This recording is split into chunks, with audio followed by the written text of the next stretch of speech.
Yan. So doon po ako umaattend sa kanilang pagsamba. So hanggang sa ako po ay humawak ng iba't ibang tungkulin sa dating daan. So hindi lang po ako naging member doon, naging KKTK Vice President po ako noon, naging mang-aawit din po ako kahit wala akong boses. Yan. Tapos naging manggagawa din po ako at naging coordinator ng KNC Workers. Ang manggagawa po noon, pag sinasabing manggagawa, ang counterpart po niya ay yung mga pari po natin, mga pastor. Yan. Iba po ang manggagawa noon, tsaka manggagawa ngayon sa dating daan. Sa panahon po namin, pag sinasabing manggagawa, talagang gumagawa. Ibig sabihin, gumagawa kami, wala kaming sahod, wala kaming sweldo, kami pa ang magtatrabaho para mayroon kaming sahurin. Kaya pagkatapos ko po ng mga exposition po noon, mga mini pulong, ang tawag po namin doon, meron po akong tindang patis, yan, mga iba-ibang mga tinda-tinda, yun po yung ginagamit ko sa paglilingkod ko noon. Kasi ang paniniwala ko, kami lang ang totoo, yung ginagawa namin para sa Diyos. So, pati pag-aaral ko, kaya ngayon lang po ako nakatapos ng pag-aaral iniiwan ko yung pag-aaral ko kasi paniniwala ko, sabi ni Mr. Soriano noon, maswerte na niya na abutin ng 20 years ang mundo. Yun ang paniniwala po namin noon. Nung ginagawa po yung LRT3, yan, yung ginagawa po yun, pinagtatawa na namin yung mga gumagawa noon kasi bakit paan niya kayo gawa ng gawa, hindi nyo matatapos, darating na ang Kristo. Meron pang sinabi si Mr. Soriano noon, bago pa daw madesisyonan ng Korte Suprema yung issue sa pangalan ng iglesia, kasi dinimanda po sila ni Persida Acosta, dumating na ang Kristo. Ang dumating, Kristo ng sabong. Di ba? So dumating ngayon ang kautusan na pinagbabawalan si Mr. Soriano na gumamit ng kanyang iglesia. Ano yung reason ko bakit ako umalis? Una, ang paniniwala po namin noon sa dating daan, hindi kami yung iglesia ng Diyos. Di ba, Sis Josie, Ka-Angie? Hindi kami yung iglesia ng Diyos. Kami ay mga kaanib sa iglesia ng Diyos. Yun ang tindig namin sa mga debate noon. Pero ipinagtataka ko lang, bakit nagrehistro si Mr. Soriano ng iglesia ni Yahawaha at ni Yahawasaa Hamasayaha Incorporated? Nung inilabas po yung desisyon ng korte, no? Pinulong po kaming mga manggagawa, District 4 ng Rizal, sa San Mateo, Rizal po iyon. Sabi sa amin ng aming district minister, ang counterpart po nun ay obispo. Ang sabi po ng district minister, magtatanong ako, magmi-meeting tayo, lahat ng pwedeng itanong ng mga tao dahil sa nangyaring ito ay aaralin natin. Ano ang mga posibleng itanong ng mga tao? Isa po yan sa itinanong ko. Kung totoo na naninindigan tayo na tayo yung iglesia ng Diyos, bakit tayo yung mga kaanib sa iglesia ng Diyos at hindi tayo yung iglesia ng Diyos, bakit hindi natin inirehistro ang mga kaanib sa iglesia ni Yahawaha? Hanggang ngayon ay hindi po nila sinasagot yan sa telebisyon o sa YouTube. Baka meron po kayong nasa search, inform nyo po ako. Wala po silang sagot dyan. At hindi po nila ngayon sinasabi yung kanilang rehistro na yon. Dahil ayon po sa mga nag-aral ng Hebrew, mali daw po yung translation ni Yahawasaa Incorporated. Ang nag-translate po noon si Ruth Soriano. Yan. Isa po iyon sa mga naging issue ko. Ano pa ang naging issue ko sa dating daan? Noon, kaya po ako umalis sa Haligit Suhay at sumama sa kanya dahil ang paniniwala po namin noon, ang sugo ng Diyos walang iba kundi si Nicolas Perez. Yan. Ang tawag, mayroon po kaming katawagan sa loob. Ang tawag po doon matatandang kapatid. Yung mga Haligit Suhay na naging miyembro po nila, tinatawag pong mga matatandang kapatid. Isa po dyan yung hipag ni Mr. Soriano. Si Carl Lourdes Pernito. Kami po ang madalas mag-usap nun ni Kalulu. So, isa po iyan sa ipinagtataka namin, bakit lagi niyang inaatake si Mr. Perez sa pasalamatan? Sabi, itong mga ito, nagpasalamat po kami noon, itong mga maka-Perez yan. Gusto niyo lamunin niyo si Nicolas Perez. So, ganon. So, hanggang sa dumating ang pagkakataon, inunti-unti niyang baguhin ang doktrina ng dating daan. Isa po sa mga binago, hindi na po naabutan to ni Ka-Angie. Noon po sa Haligit Suhay, ang mga babae nila may belo. May belo. Pagka sila nananalangin. Nung umalis po si Mr. Soriano sa Suhay, nagtayo ng ang dating daan, yung mga kaanib sa Iglesia ng Diyos kay Kristo Jesus, early 1980s, meron pa po yun. Meron pa pong belo. Pero ilang buwan lang, tinanggal na. So kung napansin niyo po, pabago ng pabago ang doktrina ng samahan ng andating daan. Isa po iyan sa, ninote ko po kasi baka makalimutan ko po. Ayan. Yan. At ito'y binabanggit ko rin kanina. Mahigpit po si Mr. Soriano pagdating sa abuluyan sa amin. Totoo po yon na hindi siya humihingi ng abuluyan sa mga, ng koleksyon sa mga hindi kapananampalataya. Bawal na bawal daw kumuha ng abuloy malibang araw ng linggo. Di ba ka Angie, ka Josie? Yan. Pero natatandaan ko po noon, nagpasalamat po kami sa Pampanga. 2 araw po yon, Sabado at Linggo. So ang ginawa po namin noon, nagkaroon kami ng pagsamba araw ng Biyernes. So tinatanong ko, bakit tayo nagkaroon ng abuluyan ng araw ng Biyernes? Kung naninindigan tayo na unang araw lang ng Sanlinggo ang pagsamba. Sa dating daan po kasi, yung Sabado, paglubog ng araw, yun po ang itinuturing nila na linggo. Pero nagkaroon po kami ng pagsamba ng Biyernes doon sa Pampanga. Hanggang ngayon, hindi po iyan sinagot ni Mr. Soriano. So ang ginawa ko po noon, dahil alam ng mga kasama ko, ang lalakas magbigay ng abuloy ng mga miyembro ng andating daan. Kilala po nila si Kavictan. Si Kavictan, isa sa pinakamayamang miyembro ng andating daan.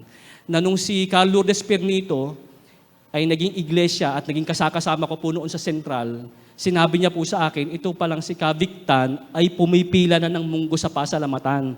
Yung munggo para po yung sa mga dadalo na walang pera. Pero si Kavictan, ubos sa idna yung kanyang kayamanan. Pumipila siya dun sa munggo. Ako po ay naawa sa mga nakasama ko dung malalakas mag-abuloy. Pag kailangan po ni Mr. Soriano, meron po kaming tinatawag na cut-off system. Halimbawa, mga kapatid, dinimanda ko ng iglesia, kailangan ko na 1 milyon. Kami ay iikot sa San Mateo. Kinabukasan, meron kaming 1 milyon. Meron ganon. So, napakalakas nila mag-abuloy. So, sabi ko, aalis ako sa dating daan. Aalisin ko yung mga nasama ko.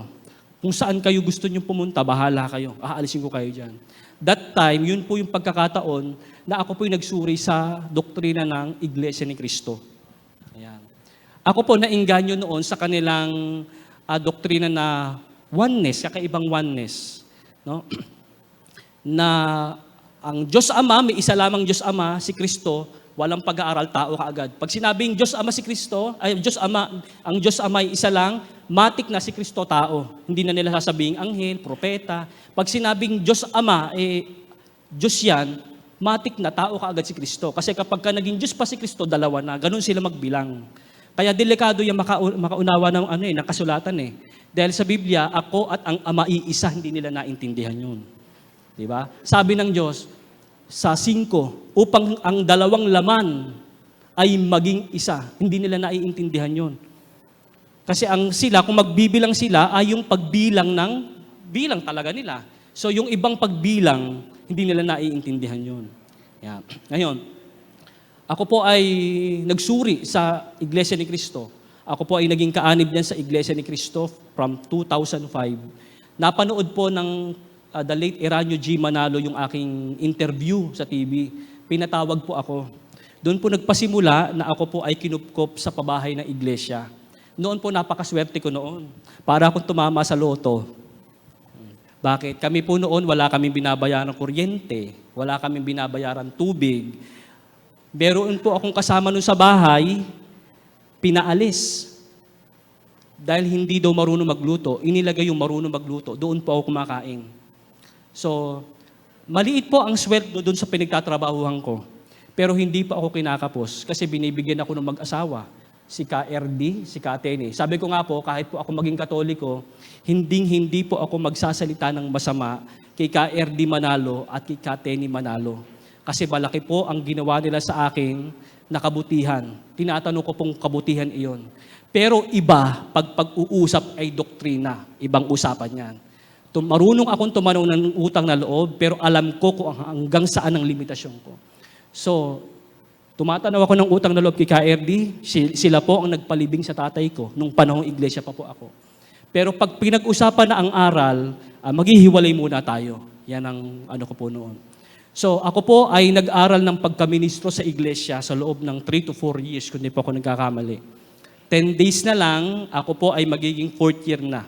Meron po silang pre-college, then 5 taon, then okay ka na, manggagawa ka na sa kanila. Ako po ay 10 days na lang, ay 4th year na.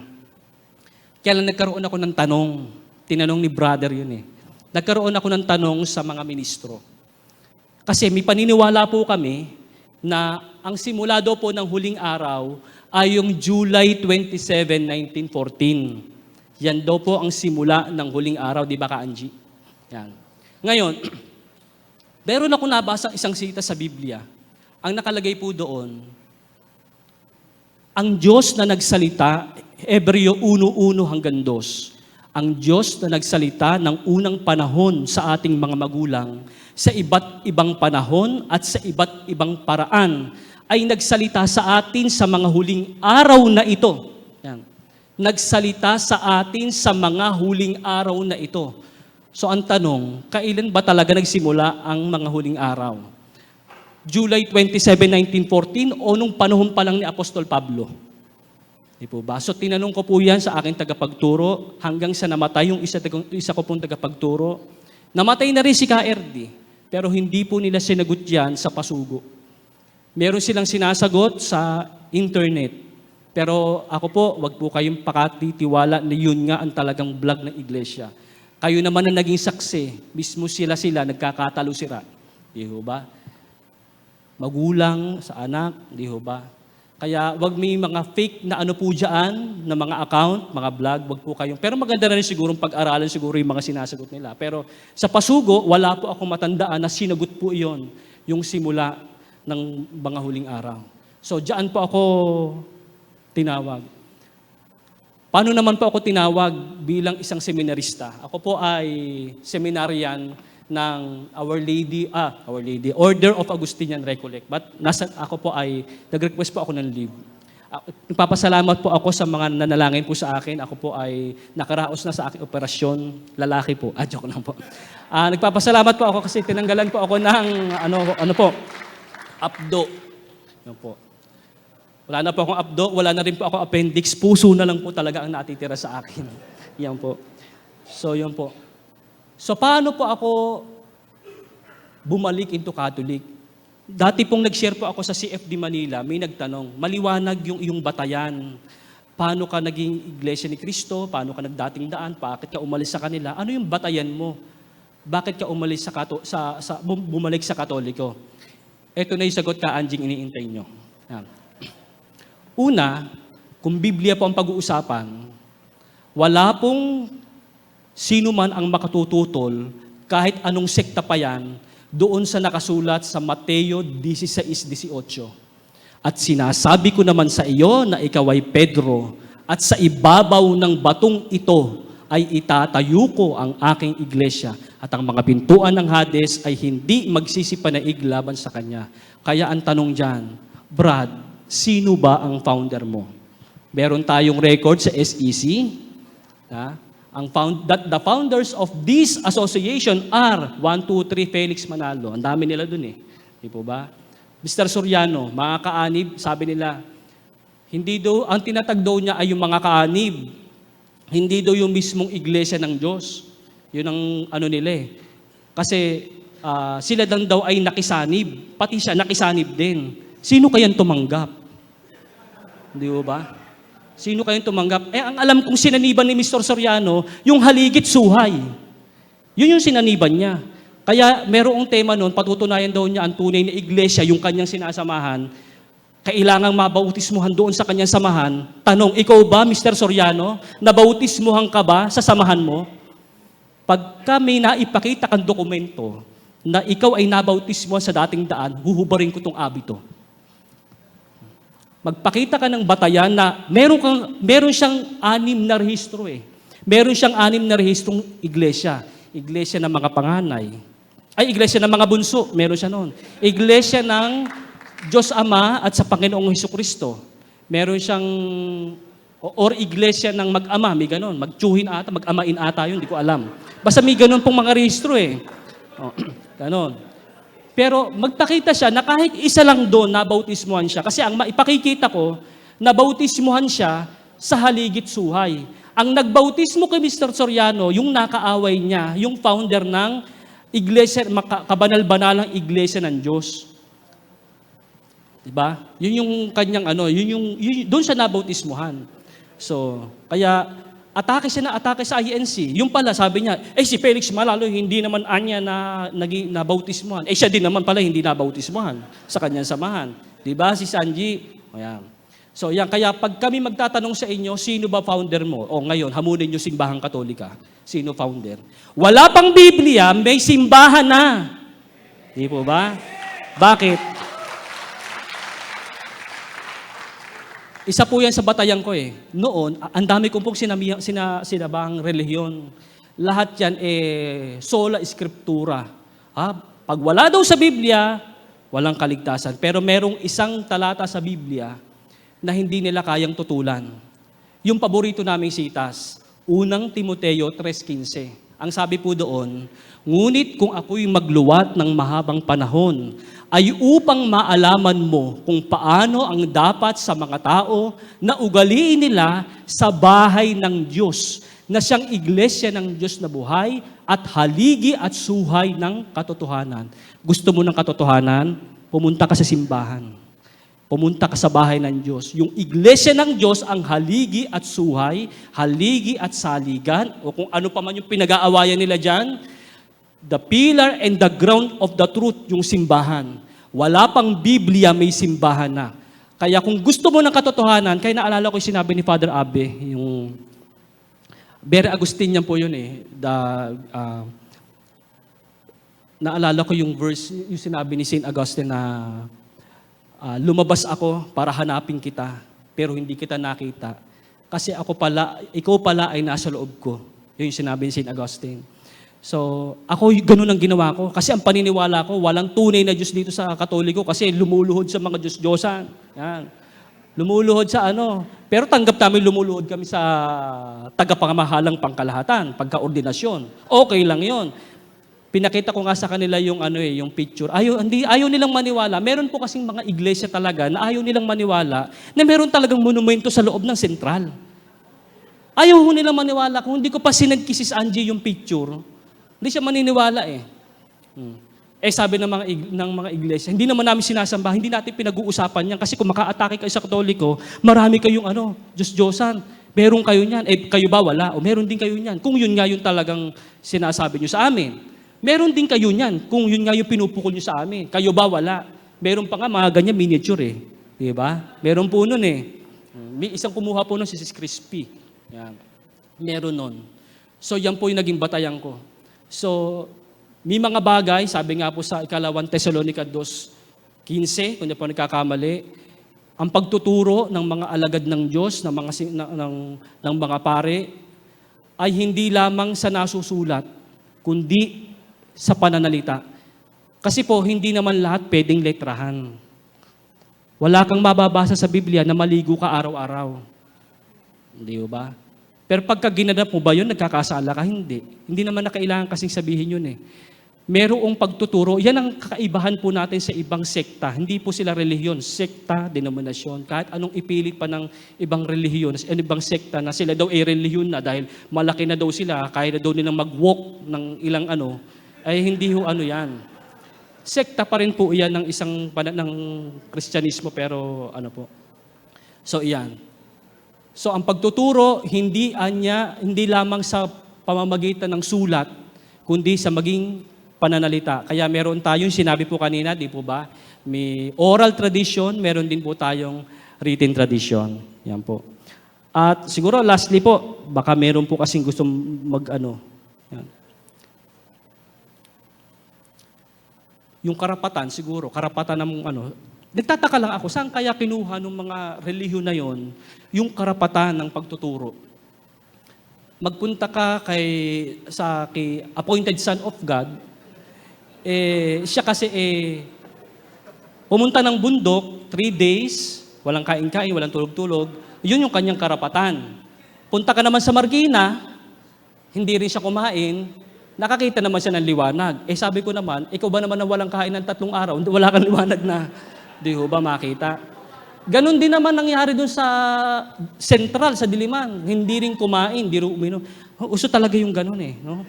Walang kain-kain. Meron pa ho bang hindi kumakain? Baka may ibang liwanag po kayong makita. Yan. Yan. Doon nila kinuha yung kanilang karapatan.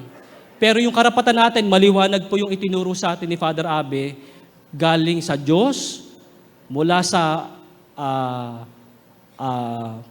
mga apostol, yan.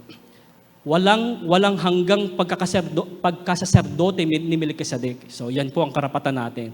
Walang sino man ang pwedeng kumuha ng karapatan na yan. Ngayon, in line with the vocation. Siguro po, isa sa pinagpapasalamat ko, paano nga ba ako naging So, share lang po ito siguro mga 1 minute and 1 hour. Okay, joke lang. Paano po ako nakonbinse? So meron po ako mga scriptural, lately ko na lang po kasi na yung scriptural basis ko Pero paano po yung sabihin kong kakaiba o kakatuwang nangyari nung ako po ay ma-convert into Catholic? Bakit po ako ngayon naghahangad na maging isang pari? That time po, ako po ay member ng debating team ng iglesia. Kami pong dalawa ni Sis Crispy Perez, ang trabaho po namin doon, by the power na ibinigay sa amin ni Rizalito Ocampo, na kayo ay maging katulong ng debating team, gagawa kayo ng tanong. So yung mga tanong, aaralin namin. So gumawa ako ng tanong, mga ganyan. Yun yung ginagawa po namin. Pero that time, binigay po sa akin yung magazine ni Father Paul. Yan po ang umpisa, yung magazine ni Father Paul. Nanonood po ako ng Sunday TV Mass. So, that time, sabi ko, gusto ko maging pare. At yun yung pangarap ko noon pa. Sabi ko, gusto ko maging pare. Pero magulo ang utak ko noon. Ibig sabihin, hindi ko maintindihan nararamdaman ko kasi napaka-aktibo kong miyembro. Wala akong sa hinagap na ako po aalis talaga sa iglesia. Pero gusto kong maging pare. That time, umalis po ako ng Central, pumunta po ako ng Quiapo. Diyan po ako nagsisimba every Sunday. Ang ginagawa ko po noon, pagkatapos ko ng pagsamba sa iglesia, pag nakapagtaob na ako ng tarheta, sasakay ako ng FX papuntang Quiapo. For almost 2 years ginagawa ko po iyon.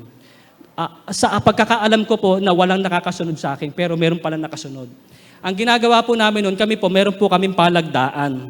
Palagdaan na nire-record po namin kung saan kami aalis. Kaya yung mga sinasabi, mga dukutan issue, pag-aralan nyo mga kapatid. Nakalagay talaga doon. Hinahanap ko na nga po kung nasaan na si Crispy Perez. Sana mag-text ka sa akin, Crispy, kung nasaan ka na. No?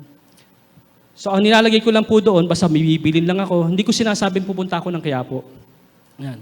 Minsan, may isang janitress, nakita po niya yung yung table ko, may rosary. Kaya malaki po ang role ng rosary sa buhay ko Yan, malaki ang role ng rosary ni Mama Mary sa akin sa pag-convert ko into Catholic. May nakitang sa aking drawer nagtrabaho po kasi ako sa College of Nursing for 8 years. So nakita po nila, bakit kami rosary dito? Sabi ko, yan ang halimbawa ng panalangin paulit-ulit. Yan. Be safe ako. Diba? Yan. Hanggang sa hindi ko na matiis. Alam niyo po, bago po lumabas ang issue, minababalitaan na ako sa loob ng pamilya Manalo. Sa loob ng pamilya Manalo, minababalitaan na ako. Kinakabahan na ako, sabi ko. Pero ini-ignore ko lang siya. Pero nasa puso ko na ho talaga na ako ay aalis, gusto kong magpare. So November 2011, yun po ang simula ng aking conversion story. So nung ako po ay gusto ko na talaga magpare, sabi ko, nanay, labas na tayo. Siguro mga January 2013, yan. Labas na tayo, nanay. Yung nanay ko, alam na rin niya na gusto ko magpare. So, ang ginawa ko po noon, hindi ako umuwi sa amin kasi masusund ako saan ako nakatira. Isa ko yung gamit ko. Yan. Tapos, ako po ay umuupa noon. Kumuha ko ng paupahan. So, habang hinihintay ko yung May, kasi May po ang pasukan nag-apply po ako sa Our Lady of the Angel Seminary. Franciscan din po ako, sister. May dugong Franciscano po ako. Ngayon po nung nag-decide po ako na umupa sa labas, Pero ayaw pa ho nila akong payagang mag-resign kasi that time marami po talaga akong trabaho na yung mga exams ng mga bata, so mga passwords ng mga iba't ibang ano po sa College of Nursing, ako po may hawak. So, hintay po ako hanggang May. Pagdating ng May, whether they like it or not, aalis talaga ako. Nung nakapasa ako sa Our Lady of the Angel Seminary, sabi ko, ito siguro yung inaano ng Diyos sa akin, sabi ko. So that's the time na iniwan ko na yung pananampalatayang iyan.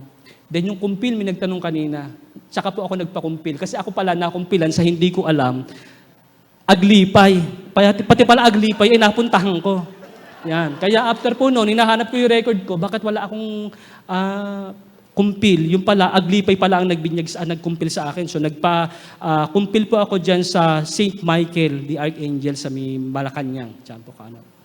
So, yun po sa awa po ng Diyos. Ngayon po ay naandito po ako sa Order of Augustinian Recollects na niyayakap ko po ngayon kasi nagustuhan ko po yung buhay pananampalataya, yung buhay panalangin ng aming po samahan. Yan. Nagpapasalamat din po ako sa mga kapatid kong mga Recoletos sapagkat tinulungan po nila ako hindi ko naman po hinihingi pero kusa nilang ibinigay yung aking po operasyon. So maraming salamat po sa aking pamilya po. Siguro po hanggang dito na lang po, baka meron po kayong gustong itanong, baka may hindi po sa inyo malinaw tungkol sa mga ano. For our open forum po, ililimit po natin sa 4 questions po. So yung mga may gusto pong tanong, lapit lang po para po kay brother. Pila na po tayo para mas mabilis po.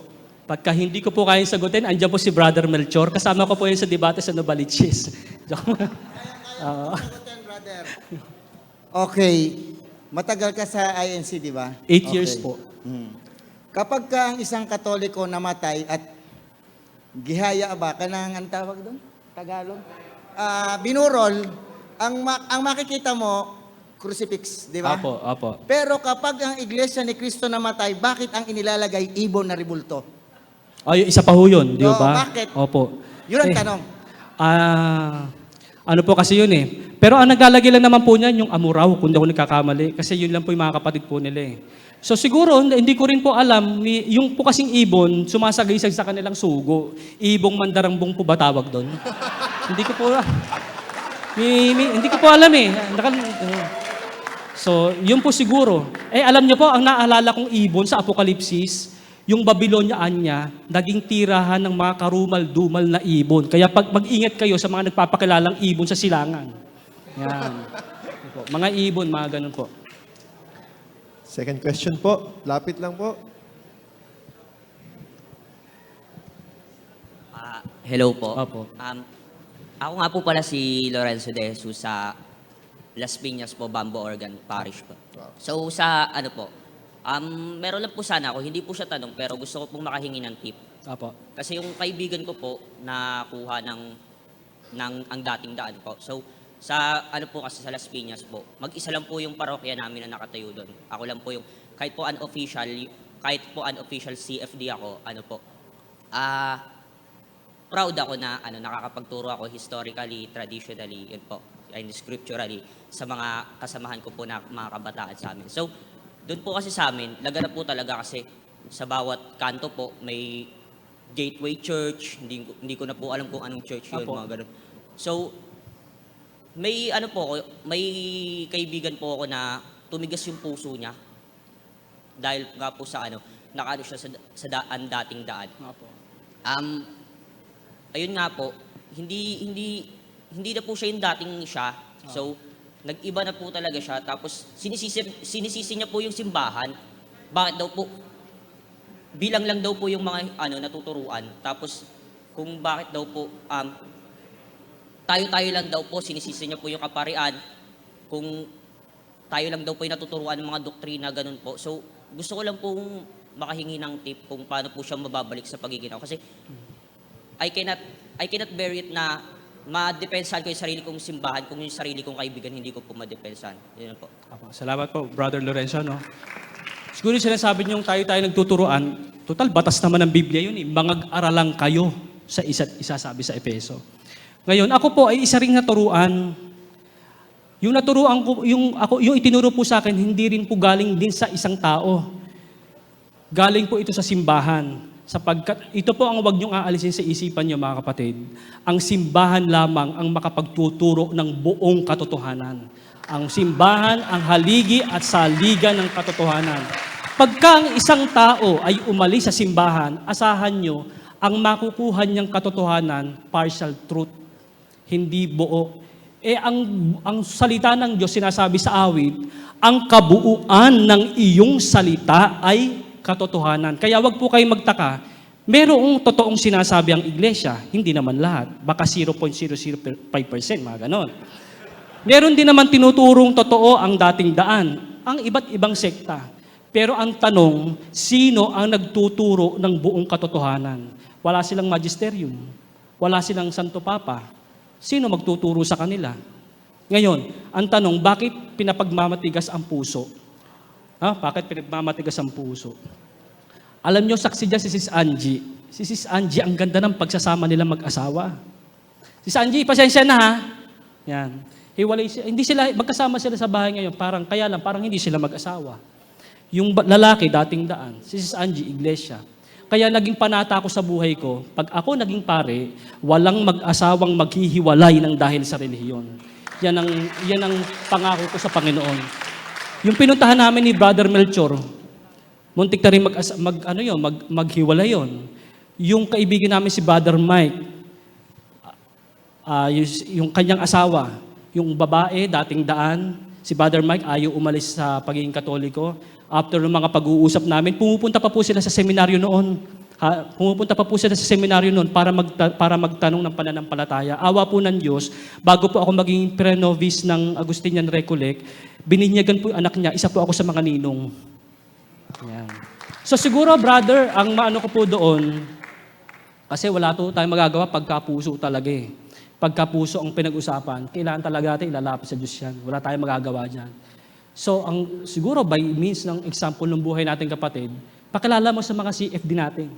So, kung gusto nila, doktrina, si Brother Melchor nasa likod mo, kausapin mo. Yan.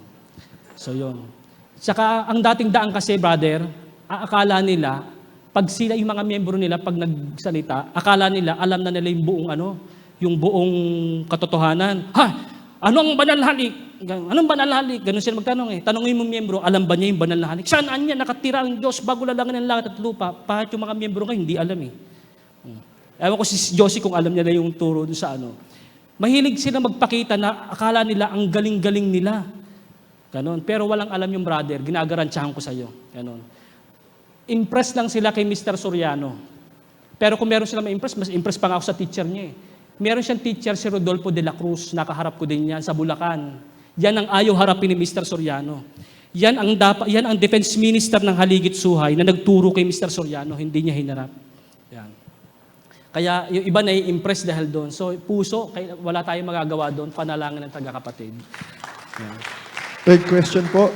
Second to the last question. Tapos last question po natin si Kuya na nauna po kasi siyang mag-face Brother kanina. Arfi, Magandang hapon po. nabasa mo ba yung Know the Truth? Is it true? I read in the Facebook only na nagsimula daw ang conversion mo doon. Sa Know the Opo. Truth magazine. Apo. Thank you very much. May dala ako dyan, 70 pages. Ayun po. Kasi kami nagsimula noon eh. Hindi Apo. ako nagyayabang. When si Tesado is here, it was his books, no? That was used, si Father Paul para imbadan. Apo. Ako at saka si Wency. Wency, can you stand up, please? Wency. You know, this guy is fantastic. Grabe ang armory niyan. Apo. And Wendell can attest to that. You know, he has those books. Maraming salamat. Apo. Ang Diyos po talaga pagka kumilos talagang kahit paanong kasangkapan yan, kahit paano, ako na-impress din ako sa pagdadamit ng mga pare. So, marami. Ang Diyos ay kaya niyang gawin ang lahat para sa ikababalik ng kanyang mga anak na naligaw. So, yun po. Sige, last question po tayo. Good afternoon po. Apo, good afternoon po. Tanong ko lang, kasi since may kamag-anak din ako iglesia, dahil ang pisang ko ikalihim, tanong ko lang, ang yaman-yaman ng iglesia, bakit ang mga iglesia nakikilibing pa sa sementeryo ng Katoliko?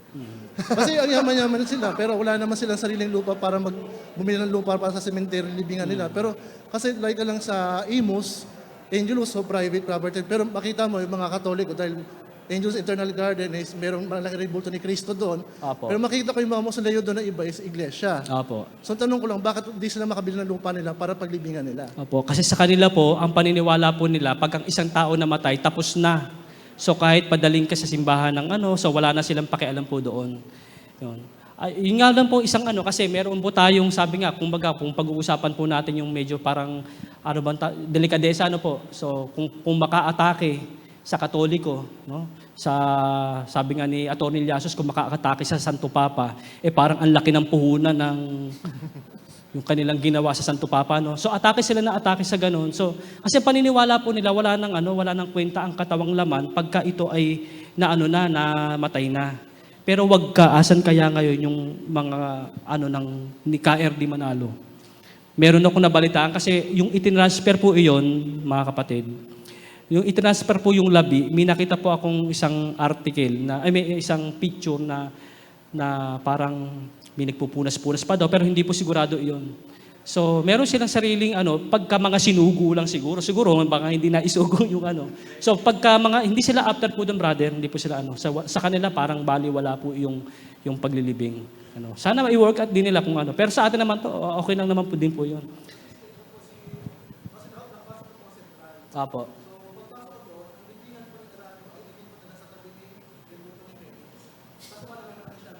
Opo. Kung hindi po ako nagkakamali, doon po sa Eternal, sa Eternal Garden, meron po silang biniling lupa doon na para sa mga INC. Isa po sa nakalibing doon, si Lourdes Pernito. So, ganun po. Alam ko, bumili po sila ng kaunting lupa kaya pag nakakita po kayo ng mga lapida na walang krus, INC nakalagay, sila po iyon. Ganun. So, ganun po nila.